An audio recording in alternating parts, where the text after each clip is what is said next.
Hi everyone. Today I would like to present ensemble learning.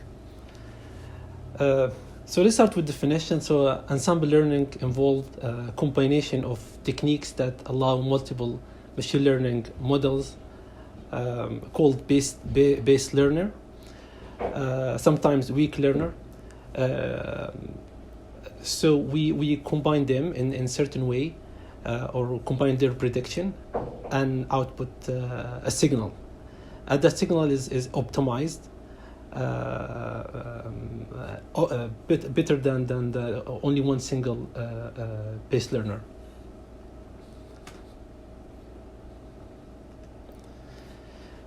So the index, in this presentation I will give an overview of the main problems that Ensemble try to solve, such as bias and variance, as well as the relationship between them. This will help us to understand the motivation behind identifying the cause of underperforming model and using Ensemble to address that. Then I will go over the basic categories of the different type of Ensemble.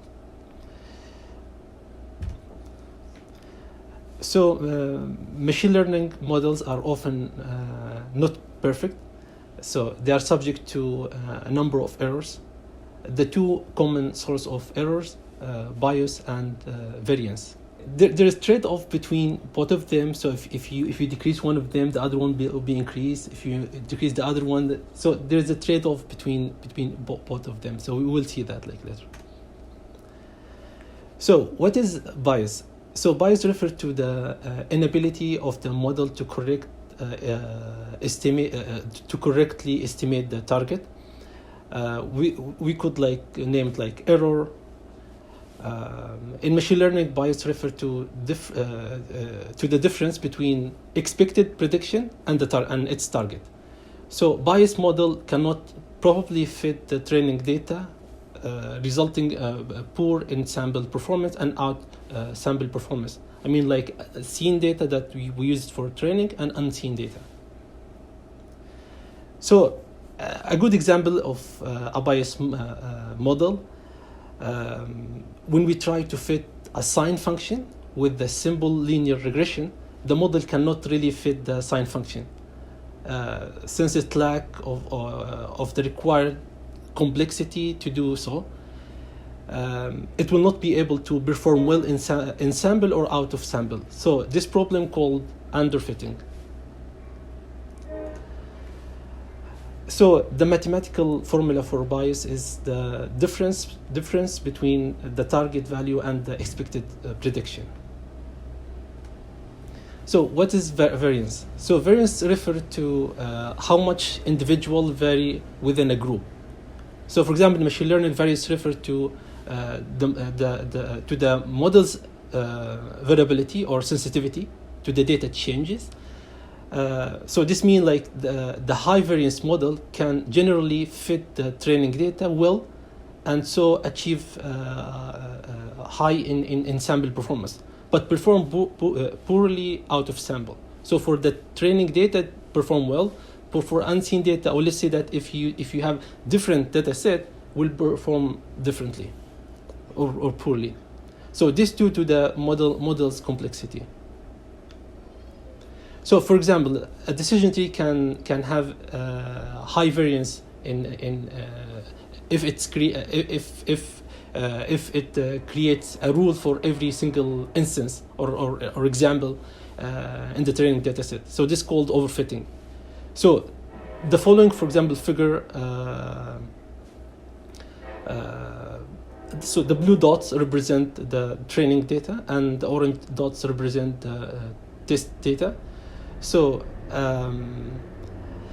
so the model fit the training data perfectly here, but doesn't perform on the test data so well.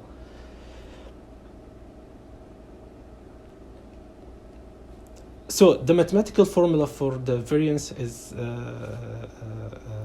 as you know, so everyone knows that. So let's just quick go. So let's go to the trade-off between bias and variance. So bias and variance are two of the major component of the model's error. So the third one was irreducible error, which is the noise that already exists in the data set, and we cannot really remove it.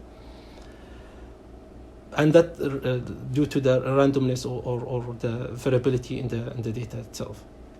Let's make it this way. So it's not possible to reduce the bias without increasing the variance, and vice versa. So there is an optimal point of complexity where the error is minimized and the bias and the variance are at an optimal trade-off point. So when the model's complexity is at this optimal point, that what you see here is the red dot line, and in this figure.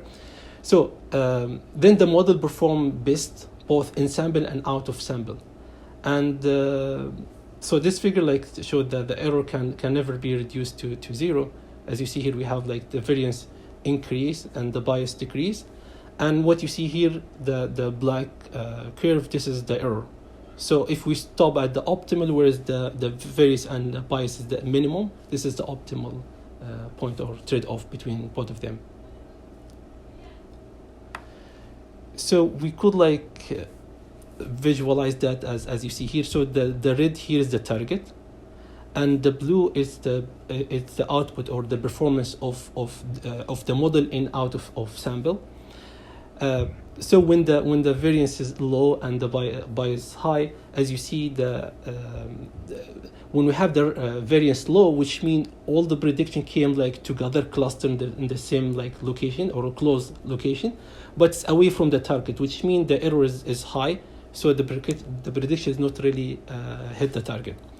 So in the optimal point, we have the variance low and the bias low, which means we hit the target, but not perfectly. We still have some error, but this is the optimal result that we can get with low variance. So if we have high variance and low bias, what we have is that we hit the target, but we have variance high, which means if you have different data set, the output will be a little bit away from each other.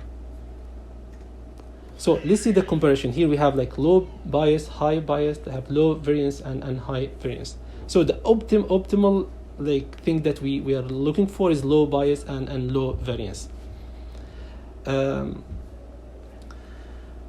let me go to the next one. So this figure show let's say the perfect model. So the first one we have underfitting, so we couldn't really fit the model. The second figure that we showed earlier was overfitting because we follow every single points. This one is considered the optimal, let's say optimal fit. So the model doesn't fit the data perfectly. This due to the noise that already exists in the data set, but this is the best that we can get out of it. Okay, so let's now analyze the motivation behind using such a method, ensemble learning, to solve the problem of the high variance, high bias and high variance. So why we use ensemble models? So we want to get better accuracy, high consistency, and reduce the bias and variance error.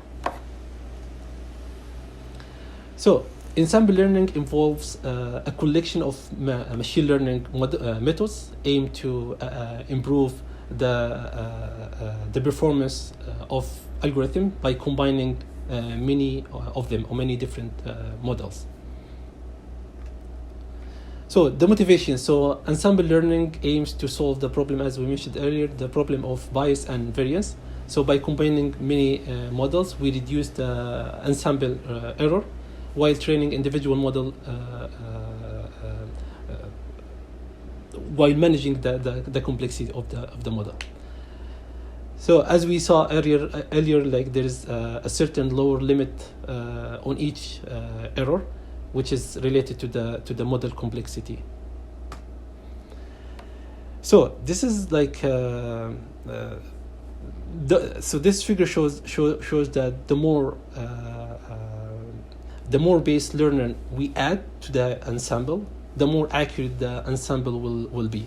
So under the condition that each learner is uncorrelated to each other. So of course this is increasingly difficult to achieve. So each new uncorrelated base learner contribute less to the over error reduction. So if you look, for example, when we add the x-axis is the number of base learner and the y-axis is the error. For example, if we add, if you compare between adding 1 or adding 3, look how much the reduction happened to the error. But if we add more, the amount of error keep like decreasing. So let's now identify the root cause of underperforming model. So the validation curve. So validation curve is algorithm achieved performance. So given different hyperparameter. So for each parameter value, we perform k-fold cross validation and store the in-sample performance and out-of-sample performance. So we then calculate the plot. Then we plot the mean and standard deviation of in-sample and out-of-sample performance for each hyperparameter value. So by examining the relative and absolute performance, we can find the level of bias and variance in our model. So the validation curve can help us to see. We cannot really draw the variance and bias, but we could from the validation curve and learner curve later, we could find the optimal point that we're looking for. So for the learner curve is identify the bias and variance as well, but this like the validation curve, we generate a number of in-sample and out-of-sample performance with cross validation. Instead of experimenting with different hyperparameter value, we utilize the different among training data. So again, by examining the mean and standard deviation of in-sample and out-of-sample performance, we can get an idea about the amount of bias and variance in our model. So now let's go to different type of ensemble methods. So we could like classify the ensemble methods into two major classes. Generative and non-generative methods. So there's many different ways that you could categorize them, but this one of them. So what non-generative mean is that we focus on combining the prediction of set of pre-trained models. So these models are usually trained independently of one another, and the ensemble algorithm dictate how their prediction will be combined. So base classifier are not affected by the fact that they exist in the ensemble. So which mean we each base learner or weak learner, it's independently. So there's like, for example, two famous type, voting and stacking. So voting refer to technique that allow models to vote in order to produce a single answer, similar to how individual could vote for election. So the most popular or voted for answer is selected as a winner in this case.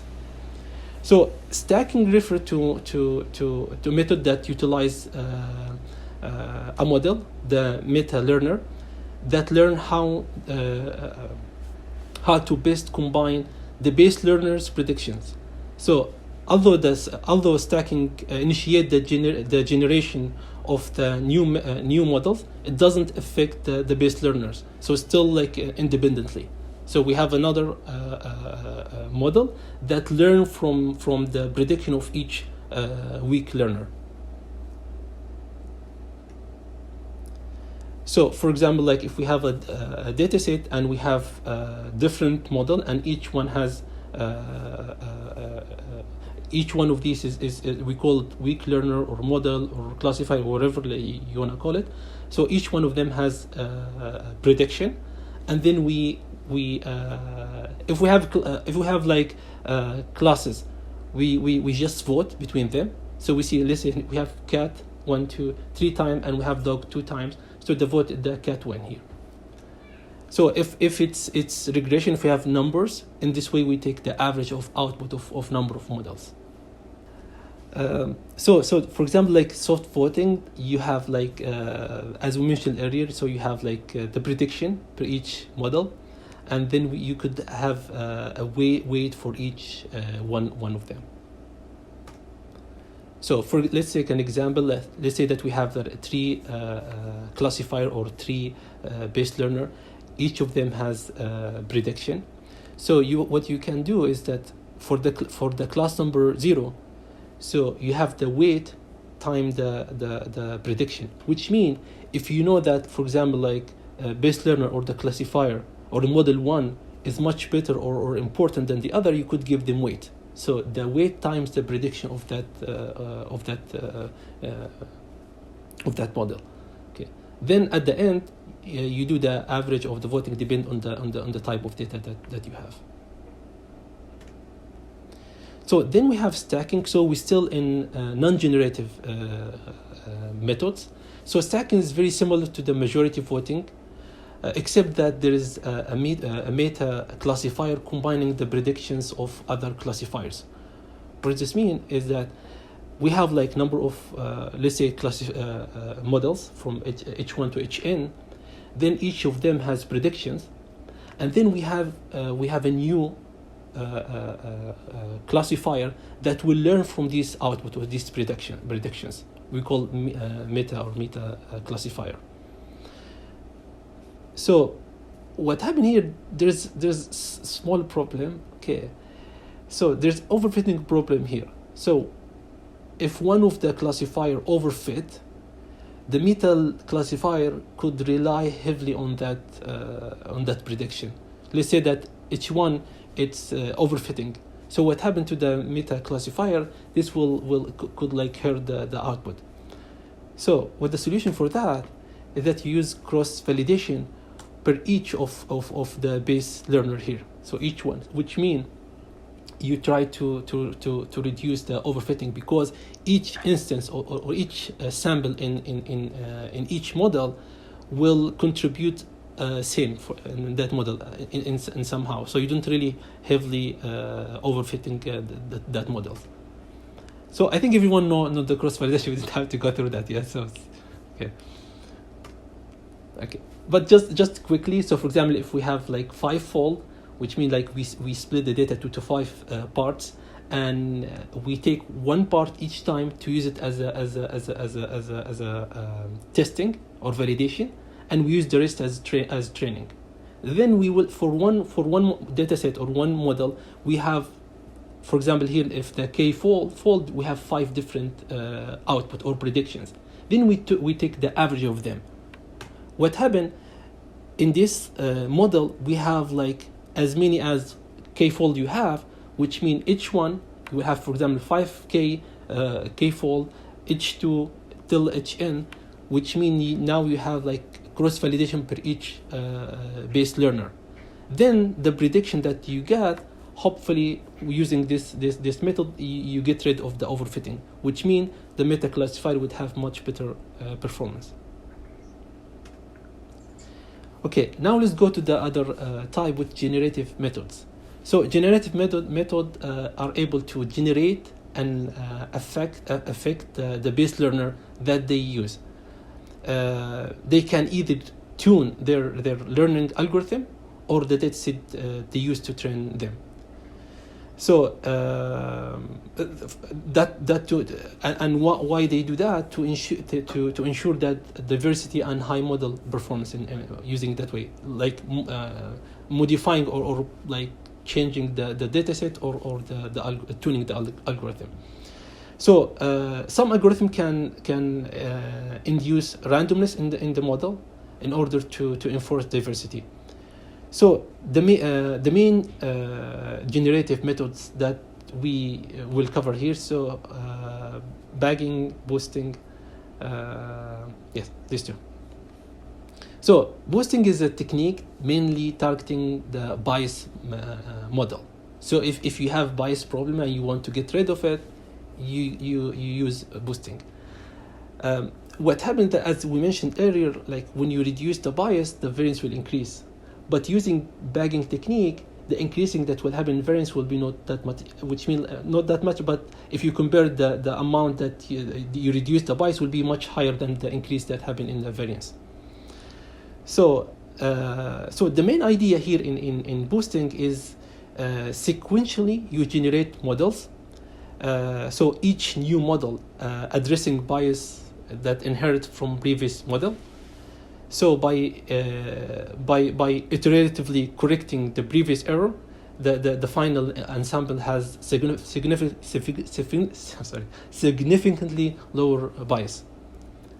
Which means like you have the model, okay, and then you have the output from that model. Then you use the output and you use the data to train another model. So it's sequentially, and each time you focus about the error that happened in the previous model. Till the end, you get like a much better performance. Which means because you focus about the error that happened in each time, so you get rid of the bias.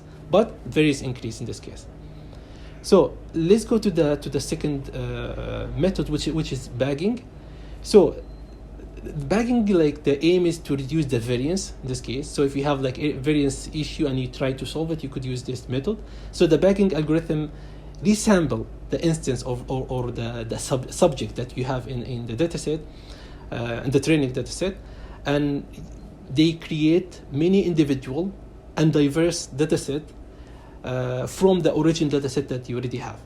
So then they separate the model in or a separated model is trained on each sample dataset, and forcing by this doing this way you enforce the diversity, because you are not using the original dataset. No, you splitting dataset to number of smaller dataset, and not smaller but number of dataset, and then you train like different model per each subset.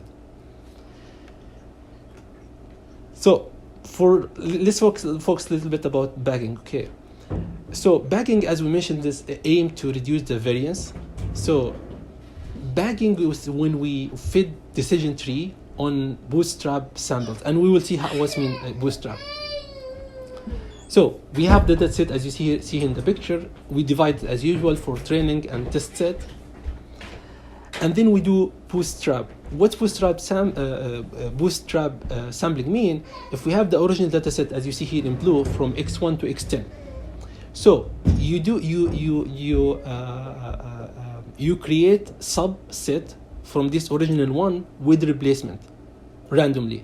For example, like let's say that we have bootstrap 1, it has like with replacement we mean that you could have the same instance or subject twice or more than once. For example, here if you look to this one, we have same number of subjects, but we already get rid of x3, x7, x10, which means we have number of instance here is already duplicated. And you do that for number of subsets, okay? Which mean, and this where the bagging came. So now we have like number of subsets, and you train the model. And now we speak about the same model, not different. We speak about same model, but we have different data set. So you have model that you could train it using this subset and this one. After you finish training and you have the prediction, now you do just voting as we saw before in non-generative method. Okay, now let's go to the boosting. Okay, the second type of generative method. And as you see here, just one quick thing, what happened here, like the regular voting or the soft voting, we didn't really affect the base learner methods or the classifier or the models. We just take the voting. But here in this case, since you already divide the data to a number of subsets, now each individual is get affected, because like data that this model, all these models same algorithm, but you have like different data set per each one. Okay, and then when you take the voting, that's why they call generative, because now you have different you train the model differently than just getting voting. So the second one is boosting. So boosting is mainly targeting the bias model. So if you have issue with the bias, this is the best thing to do. So boosting, where we fit learners based on mistakes or error of the previous learner. For example, let's say you have data set, you split it to test and training data set. Okay, then you have the data set that you own, or whatever, like original data set that you have. You train the model, and you have prediction, or you have output. Okay, and you have the mistakes that or the misprediction or the error in the point that you get error in, or the point that you classify. Then what happened? You give weight per each. Let me make this figure much better. Yeah. So you have the original data set. Okay. You train a model. Let's say each one. Then you have prediction. You have output. You know what the misclassified subjects. Now you give weight for this data set. Now the data set that you have, it's weighted. Okay. So you focus about the one that you have mistake on. So which means the H2 will focus more about the subject that he misclassified. And you keep doing this till the end. Okay. So it was like 43 slides. I expect that I would spend too much time. It seems things went quickly. So there is like so each one of them, like the boosting and bagging, there is like a number of algorithm that they change certain things a certain way. So if, for example, so in bagging, so there is random forest that you could use it with bagging. Boosting, there's ADA boost, there's XG boost, there's number of different algorithms that like add different things to the concept. But this is the general concept for each method.